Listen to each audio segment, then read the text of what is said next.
উপস্থিত সকলে, আপনারা সবাই আমাকে চেনেন আর জানেন। আমি আপনাদেরই একজন, আপনাদের থেকে দূরের কেউ নই, খুব কাছের মানুষ। আমি আপনাদের কাছে অনুরোধ জানাই, আপনারা আপনাদের মূল্যবান ভোট দিয়ে আমাকে নির্বাচনে জয়যুক্ত করুন। আমি আপনাদের সেবা করতে চাই, গরিব দুঃখীদের পাশে দাঁড়াতে চাই, গ্রামের নিরীহ মানুষদের ভরসা হতে চাই। শুধু তাই নয়, আপনাদের সকলের সহযোগিতায় এই অঞ্চলের সার্বিক উন্নয়নে আমি কাজ করতে প্রতিজ্ঞাবদ্ধ। আমাকে জয়যুক্ত করে আপনাদের পাশে থেকে আপনাদের স্বপ্ন পূরণের পথে এগিয়ে যাওয়ার সুযোগ করে দিন। আপনাদের বিশ্বাস আর ভালোবাসা আমার একান্ত কাম্য। শুনছো ভাই, সামনে তো ইলেকশন এসে পড়ল। তা তুমি তোমার মূল্যবান ভোটটা কাকে দিবে বলে ভাবছো? এই যে ভোট, এটা তো শুধু একটা ছাপ দেওয়া নয়, এটা আমাদের অধিকার আর একটা বড় দায়িত্বও বটে।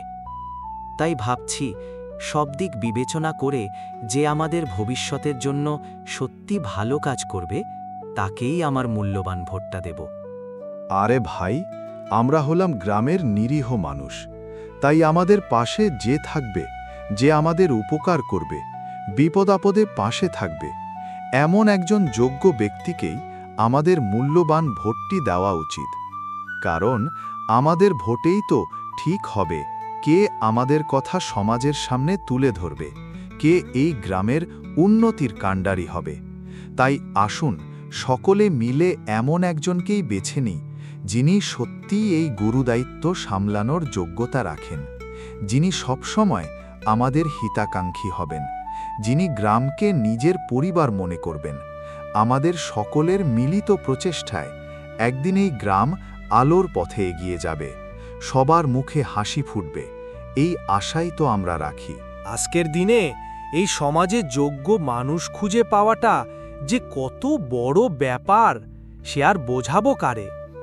প্রতিবারই তো ইলেকশনের আগে কত কথাই কয়, এই করুম সেই করুম, কিন্তু ভোটটা হইয়া গেলে আর তো কাউরে দেখাই যায় না। মনে হয় সব কথা হাওয়ায় মিলায়া যায়। এইটা তুমি একেবারে ঠিক কথাটাই কইছো ভাই। আমাদের সমাজে এখন যে হাল হইছে না, তাতে আমরা গরিব নিরীহ মানুষগুলার খালি কষ্টই জুটায় যায়। দিনকাল যা পত্তাছে বুঝলা, বড় লোকেরা আরও বড় লোক হইতাছে, আর আমরা যারা দিন আনি দিন খাই, তাদের খালি অভাব আর চিন্তা। তোমাগো কথা শুনে আমার একটা কথা মনে পড়ে গেল।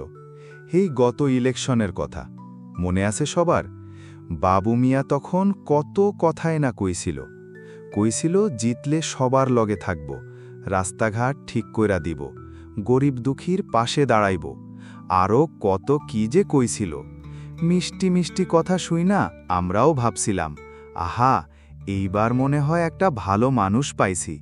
খুব ভরসা রাখছিলাম সবাই মিল্লা। কিন্তু দিন যায়, মাস যায়, কতটুকুই বা কথা রাখল সেইটা আপনারাই কন দেখি। তবুও আমরা তো আশায় থাকি, যদি সামনের বার কেউ আইসা সত্যি সত্যি গ্রামের লাইগা কিছু করে। হ্যাঁ, মনে আছে তো, কইছিল তোমরা যদি ভোট দিয়া জিতাইয়া আমারে চেয়ারম্যান বানাও, আমি গ্রামের থিকা বাজার পর্যন্ত রাস্তা পাকা কইরা দিমু। আর কইছিল গ্রামে কোনো অসহায় মানুষ থাকব না। আরও কইছিল ইন্টারনেট ব্যবস্থা ভালো করুম। আরও কত কথা যে কইছিল, না জানি কইছিল, কিন্তু কয়ডা কথা রাখছে বলেন তো?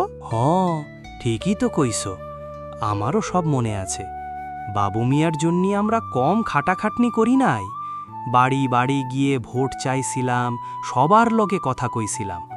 ভাবছিলাম এবার বাবু মিয়া জিতলে বুঝি আমাগো কিছু সুবিধা হইব, দিন ফিরব। ঠিকই তো কইছেন। অনেক আশা কইরা ভোটটা দিলাম, ভাবছিলাম এবার বুঝি গ্রামের দিন ফিরব।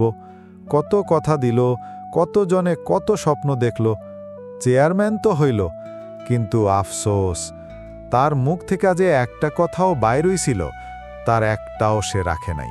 আমারও তো মনে হয় আর হইব না। আশেপাশের গ্রামগুলান দেখো, কি সুন্দর সব কিছু করতাছে, রাস্তাঘাট, পুল, সব কিছুই একদম ঝকঝকা। আর আমার গ্রামের দিকে তাকাও, সেই অন্ধকারেই পইরা রইছে, কোনো উন্নতিই নাই। মনে হয় যেন কেউ ভুলেই গেছে আমাগো। খুব কষ্ট লাগে এসব দেখা। ভাবছিলাম নতুন মানুষ আইলে কিছু একটা হইব, কিন্তু সব বৃথাই গেল।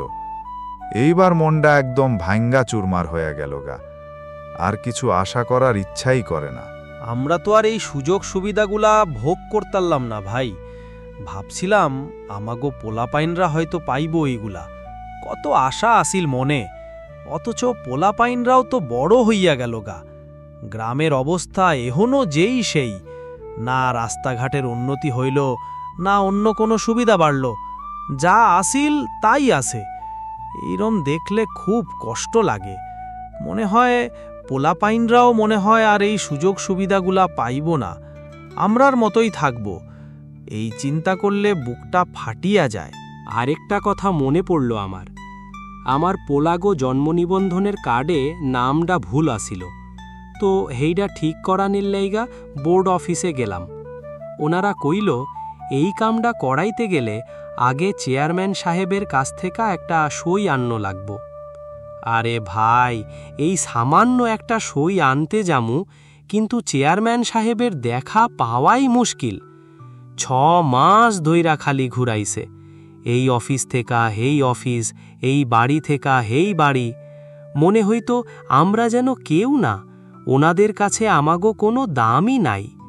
একটা সই এর লাইগা গরিব মানুষের এত কষ্ট, কি আর কই মনের আছে।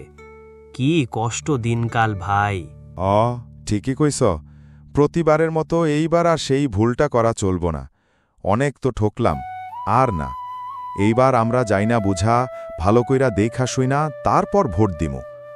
গ্রামের মাইনষের ভবিষ্যতের কথা ভাইবা, তোগো মূল্যবান ভোটটা কারে দিবা হেটা ভালো কইরা ভাইবা দেখবা।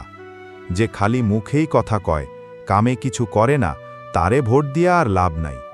দেখো কে আগে গ্রামের লেগা কিছু করছে, কার কথা আর কামের মিল আছে। দরকার হইলে চারপাশের মাইনষের লগে কথা কও, আলোচনা করো। তারপর ঠান্ডা মাথায় বিচার কইরা যেইজন যোগ্য তারেই ভোটটা দিও। মনে রাখবা, তোমার একটা ভোটেই গ্রামের ভাগ্য বদলাইবার পারে। তাই আবেগের বসে না, বুদ্ধি খাটাইয়া ভোট দিবা।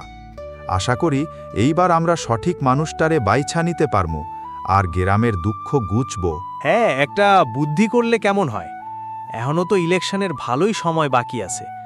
আমরা যদি গ্রামের সবাই মিল্লা এখন দাবি করি আমাগো গ্রামের উন্নতির জন্য, রাস্তাঘাট ঠিক করানোর জন্য, তাইলে তো চেয়ারম্যান সাহেব করতে বাধ্যই হইব। কারণ সামনেই তো আবার ভোট। ভোট লাগলে তো ঠিকই কথা শুনব। আমরা যদি সবাই একলগে কিছু বলি, তাইলে তো আর এড়াইতে পারবো না। এইটাই সুযোগ, বুঝছেন? এইবার যদি কিছু আদায় করা যায়, তাইলে হয়তো পোলাপাইনরাও একটু ভালো থাকবো। কি কন?